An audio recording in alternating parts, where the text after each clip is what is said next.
Fakultas Usuluddin dan Adab, Prodi Sejarah Peradaban Islam, semester 3 dari kelompok 7. Baik, kelompok kami di sini akan membahas mengenai kondisi Islam saat ini di Filipina. Kelompok kami beranggotakan Aji Saedi, Nazwa Salsabila, dan saya, Puji Indriani, dan Raden Muhammad Ihsan Fauzi. Anggota yang pertama yaitu Aji Saedi dengan NIM 2385110002. Lalu selanjutnya ada Nazwa Salsabila dengan NIM 2385110010. Lalu selanjutnya saya sendiri, Puji Indriani dengan NIM 2385110018. Dan yang terakhir yaitu Raden Muhammad Ihsan Fauzi dengan NIM 2385110017. Oke, teman-teman, langsung ke pembahasan. Sebelum ke pembahasan mungkin kita jelaskan atau kita paparkan dulu latar belakangnya tentang materi yang kali ini kita bahas. Latar belakang. Filipina merdeka pada tahun 1945. Umat muslim terus mengalami penindasan dan marginalisasi. Jadi Filipina itu merdeka sekitar tahun 1946, dan di masa kejayaan Filipina itu umat muslim masih tetap saja mendapat penindasan, karena mengingat umat muslim maksudnya itu nggak terlalu banyak gitu, nggak terlalu banyak kuantitasnya di sana. Oke, lanjut. Konflik antara kelompok muslim dan pemerintah Filipina terus berlanjut, seringkali memunculkan pemberontakan sebagai bentuk respon terhadap ketidakadilan sosial dan politik. Organisasi seperti Moro National Liberation Front yang disingkat MNLF, Moro. Tidak asing dengan kata Moro. Moro itu seperti organisasi Islam yang ibaratnya kalau di Indonesianya itu PKI, tapi ini Moro itu Islam bukan PKI. Kebalik kalau di Filipina kebalik, yang negaranya PKI yang Islamnya Moro gitu. Tuh, lanjut. Berujung untuk hak masyarakat muslim serta pengungkapan atas identitas mereka secara keseluruhan. Meskipun umat Islam di Filipina menghadapi banyak rintangan sebagai minoritas, mereka terus berujung untuk mempertahankan identitas dan meningkatkan kondisi sosial ekonomi mereka dalam konteks yang lebih luas. Nah, itu mungkin pembahasan mungkin itu latar belakang materi yang akan kita bahas kali ini. Lanjut ke materi pertama, itu kondisi keagamaan, hubungan Islam dan non-Islam di Filipina. Upaya untuk membangun ekonomi dan pendidikan di era ini menjadi sangat penting untuk memperbaiki hubungan antara muslim dan non-muslim. Konflik bersenjata yang terjadi di masa lalu mulai mengalami penurunan, meskipun ancaman dari kelompok ekstremis seperti Abu Sayyaf. Nah, berbicara tentang Abu Sayyaf, kita tidak asing juga kalau teman-teman tahu dan pernah lihat itu Abu Sayyaf itu sekelompok orang, organisasi. Abu Sayyaf tuh, ingat ya, Abu Sayyaf itu bukan nama orang, tapi nama kelompok, salah satu kelompok dan organisasi. Itu namanya Abu Sayyaf. Itu sebenarnya ateis, teroris, tapi dia mengatasnamakan Islam. Jadi perilaku kegiatan Abu Sayyaf ini, dia tukang sering membunuh orang, tapi sambil di video pokoknya mah. Nah, di situ si yang membunuh orangnya entah itu di apa segala macam kan, dengan sadis itu, sambil mengucapkan lafaz-lafaz yang ada di Al-Qur'an, lafaz-lafaz yang ada di kitab-kitab yang mungkin umat Islam pelajari gitu. Padahal mah mereka bukan kaum Islam, mereka itu teroris gitu. Nah, lanjut, yang mengatasnamakan Islam tuh dalam aksi terorisme tuh masih tetap ada secara keseluruhan hubungan antara umat Islam dan non muslim di Filipina mencerminkan tantangan sosial, politik dan sejarah yang panjang. Namun dengan proses perdamaian yang sedang berlangsung, upaya diplomatik yang dilakukan serta meningkatnya kesadaran akan pentingnya toleransi antar agama, muncul harapan untuk memperbaiki hubungan ini di masa depan. Oke, mungkin itu materi pertama.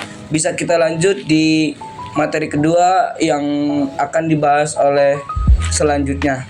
Yang kedua itu ada kondisi Islam politik di Filipina, hubungan bilateral antara negara Filipina dengan Malaysia, dan hubungan bilateral antara negara Filipina dengan Amerika Serikat. Yang pertama itu ada hubungan bilateral antara Filipina dengan Malaysia. Cakup beberapa aspek. Yang pertama itu ada aspek ekonomi, bahwa kedua negara ini telah berkomitmen untuk meningkatkan hubungan perdagangan dan investasinya. Malaysia juga merupakan salah satu mitra dagang terbesar di Filipina dalam beberapa tahun terakhir ini. Kedua negara ini mengadakan berbagai pertemuan untuk membahas cara memperkuat kerjasamanya, termasuk di sektor pariwisata dan investasi infrastrukturnya. Yang kedua itu ada aspek keamanannya, bahwa aspek keamanan ini menjadi salah satu fokus utama dalam hubungan bilateral kedua negara ini. Kedua negara ini bekerja sama untuk meningkatkan ancaman terorisme dan kejahatan transnasional, terutama yang berkaitan dengan kelompok ekstrim di Mindanao. Pada Maret 2019, Perdana Menteri Malaysia yaitu Mahathir dan Presiden Filipina Rodrigo mengadakan pertemuan untuk membahas upaya bersama dalam memerangi terorisme dan mendukung perdamaian di kawasan Bangsamoro. Yang ketiga itu ada aspek politik, bahwa kedua negara ini juga mengadakan tantangan terkait sengketa wilayah di Laut Cina Selatan. Mereka sepakat bahwa menyelesaikan sengketa harus dilakukan berdasarkan prinsip hukum internasional yang diakui secara global.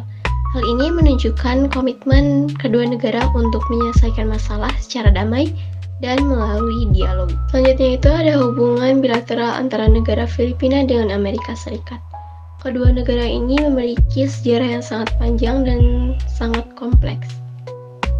Kedua negara ini juga memiliki berbagai bidang. Yang pertama itu ada pada bidang militer, yang kedua ada pada bidang ekonomi, dan yang ketiga ada pada bidang politik.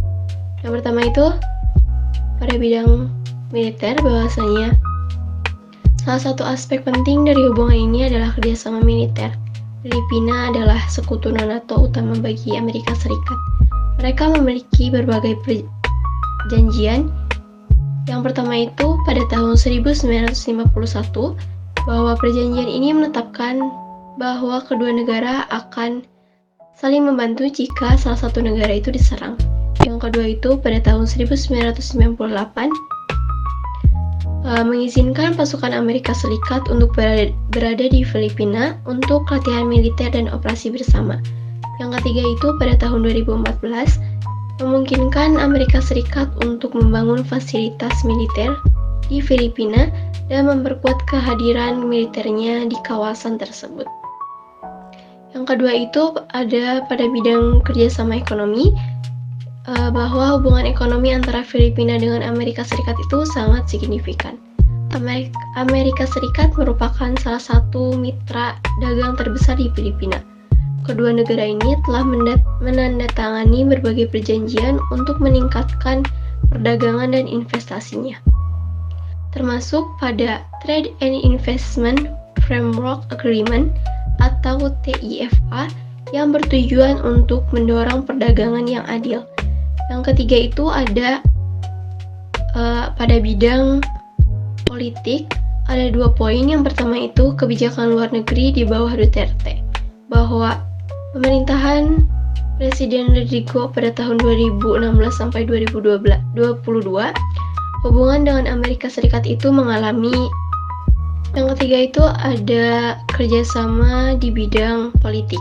Ada 2 poin. Yang pertama itu kebijakan luar negeri di bawah Duterte, bahwa pemerintahan Presiden Rodrigo pada tahun 2016 sampai 2022 hubungan dengan Amerika Serikat mengalami ketegangan. Presiden Duterte mengumumkan bahwa pemisahan dari Amerika Serikat dan lebih mendekatkan kepada Tiongkok dan Rusia. Namun pada tahun 2021 terdapat pemulihan hubungan ketika Presiden Duterte memutuskan untuk melanjutkan perjanjian VFA setelah sebelumnya mengancam untuk membatalkannya. Yang kedua itu ada ketegangan terkait hak asasi manusia. Salah satu faktor yang menyebabkan ketegangan dalam hubungan ini adalah kritik Amerika Serikat terhadap kebijakan perang melawan narkoba Duterte yang dinilai melanggar hak asasi manusia. Meskipun demikian, kepentingan strategis dalam menghadapi ancaman dari Tiongkok di Laut Cina Selatan itu tetap menjadi pendorong bagi kedua negara untuk mempertahankan kerjasamanya. Selanjutnya yaitu kondisi Islam dakwah saat ini, yaitu melalui sistem pendidikan Islam sebagai dakwah Islam di Filipina, di mana proses Islamisasi di Filipina itu tidak lepas dari yang namanya peran pendidikan, di mana peran pendidikan ini melalui kontak dari seorang mubalik dengan masyarakat yang selanjutnya itu seiring berjalannya waktu berubah menjadi lembaga formal dan non-formal. Nah, lembaga pendidikan Islam di Filipina itu terkenal dengan sebutan madrasah, di mana madrasah di Filipina itu pertama kali didirikan oleh Sultan Syariful Hashim Abu Bakar. Dan untuk dinamika dan sistem madrasahnya itu berbeda-beda. Yang pertama yaitu ada Madaris Private School yang merupakan madrasah swasta dari pemerintah. Yang kedua yaitu Elite Program Public School, yaitu sekolah negeri. Yang ketiga yaitu Weekend Madrasah, yaitu sekolah akhir pekan yang dapat diakses oleh semua usia. Atau mungkin teman-teman itu bisa kenalnya kalau di Indonesia itu paket, sekolah paket. Terus yang terakhir yaitu Independent Madrasah, yaitu madrasah yang berdiri tanpa campur tangan pemerintah. Adapun pembelajaran yang diterapkan di madrasah Filipina itu terbagi menjadi 3 jenis madrasah. Yang pertama yaitu madrasah diniyah Sabtu Minggu, di mana umumnya itu ditujukan kepada siswa yang bersekolah umum di pagi hari dengan mata pelajaran mencakup Al-Quran, hadis, tauhid, fikih, sirah, tajwid, dan qiraah. Terus yang kedua yaitu madrasah diniyah reguler, atau mungkin bisa dikenal kalau di Indonesia itu madrasah aliyah negeri, di mana diselenggarakan selama 5 hari dalam 1 pekan. Madrasah ini mengasuh taman kanak-kanak selama 2 tahun, ibtidaiyah selama 6 tahun, mutawasitoh selama 3 tahun, dan sanawiyah selama 3 tahun. Di mana mata pelajaran yang diajarkan itu mencakup pelajaran agama namun bersumber dari kitab seperti kitab tafsir, nahwu, tauhid, hadis maupun yang lainnya. Dan yang terakhir yaitu madrasah integral, yaitu merupakan madrasah hasil dari pembaruan dengan mengembangkan 2 jenis pendidikan, yaitu ilmu agama dan ilmu umum. Dan sistem pendidikan ini sudah ditetapkan semenjak tahun 1982 dan mendapat pengakuan dari Menteri Pendidikan, Kebudayaan dan Olahraga atau The Ministry of Education, Cultural and Sport atau MECS. Oke teman-teman, selanjutnya kita akan membahas tentang tantangan yang dihadapi oleh umat Muslim Filipina saat ini. Umat Islam di Filipina, terutama yang berada di wilayah Mindanao dan Sulu, itu masih menghadapi sejumlah tantangan kompleks hingga saat ini.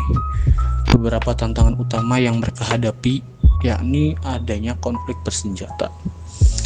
Sejarah panjang konflik antara pemerintah Filipina dan kelompok separatis bersenjata seperti Moro Islamic Liberation Front atau MELF dan Abu Sayyaf Group atau ASG telah menyebabkan penderitaan yang berkepanjangan bagi masyarakat sipil, termasuk umat Islam.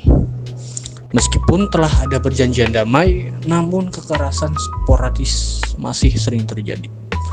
Selanjutnya, ada diskriminasi dan marginalisasi.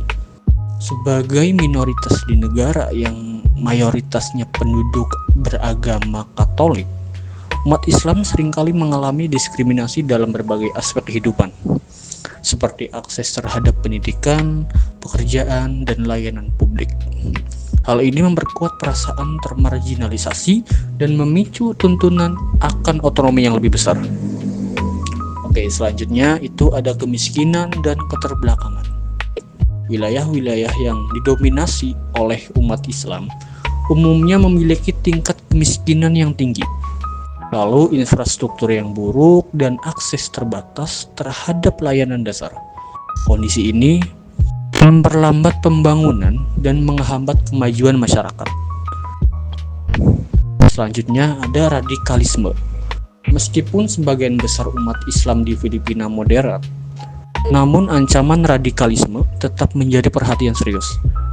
Beberapa kelompok ekstremis berusaha memanfaatkan kondisi sosial dan ekonomi yang sulit untuk merekrut anggota baru dan melakukan aksi kekerasan.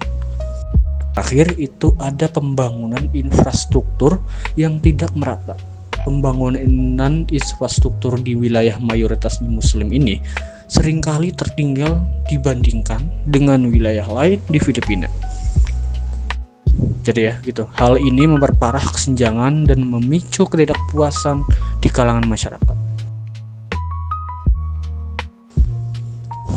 Oke, selanjutnya itu ada upaya untuk mengatasi tantangan-tantangan tersebut. Yang pertama, kita harus melakukan perjanjian damai. Pemerintah Filipina telah berupaya untuk mencapai perdamaian dengan kelompok-kelompok separatis melalui berbagai perjanjian damai. Namun, implementasi perjanjian ini seringkali menghadapi kendala dan tantangan. Selanjutnya, upaya untuk pembangunan daerah.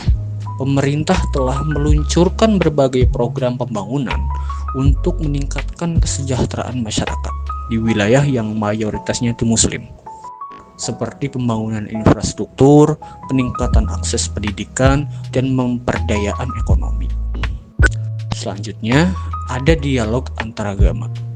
Upaya untuk meningkatkan toleransi dan dialog antaragama terus dilakukan dengan tujuan untuk membangun kohesi sosial dan mengurangi konflik. Yang terakhir, itu ada pemberantasan radikalisme. Pemerintah dan masyarakat sipil bekerja sama untuk mencegah penyebaran ideologi radikal dan memberikan pendidikan yang moderat kepada generasi muda. Seperti itu teman-teman upayanya ya. Mendengarkan beberapa pernyataan, beberapa penjelasan mengenai kondisi Islam di Filipina saat ini.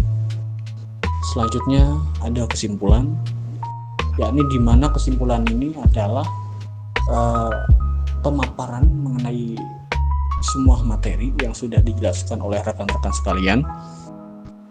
Kesimpulannya yakni para ahli sejarah itu telah menemukan bukti dari abad ke-16 dan ke-17 yang diambil dari sumber-sumber Spanyol mengenai keyakinan agama penduduk Asia Tenggara, termasuk Luzon, yang kini menjadi bagian dari Filipina. Sebelum kedatangan Islam, sumber-sumber ini menjelaskan bahwa sistem kepercayaan yang dominan pada saat Islam datang pada abad ke-14 itu melibatkan berbagai upacara pemujaan untuk arwah orang yang telah meninggal. Hubungan bilateral antara negara Filipina dengan wilayah Asia Tenggara, contohnya di negara Malaysia, mencangkup beberapa aspek seperti aspek ekonomi, keamanan, dan aspek politik. Adapun di luar Asia Tenggara, contohnya di Amerika Serikat, hubungan antara negara ini mencangkup pada bidang militer, ekonomi, dan politik.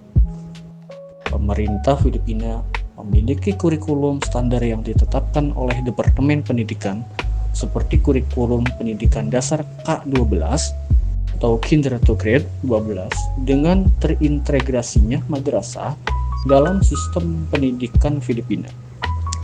Maka madrasah dapat menggabungkan K-12 dengan nilai-nilai keislaman melalui penguatan Al-Quran, Sunnah, bahasa Arab, akidah, fikih, dan sejarah Islam dalam berbagai jenjang pendidikan. Umat Islam di Filipina menghadapi berbagai tantangan kompleks yang membutuhkan solusi jangka panjang dan komprehensif. Penting bagi semua pihak untuk bekerja sama dalam membangun perdamaian, meningkatkan kesejahteraan, dan menciptakan masyarakat yang inklusif. Kurang lebih mohon maaf. Wassalamualaikum warahmatullahi wabarakatuh.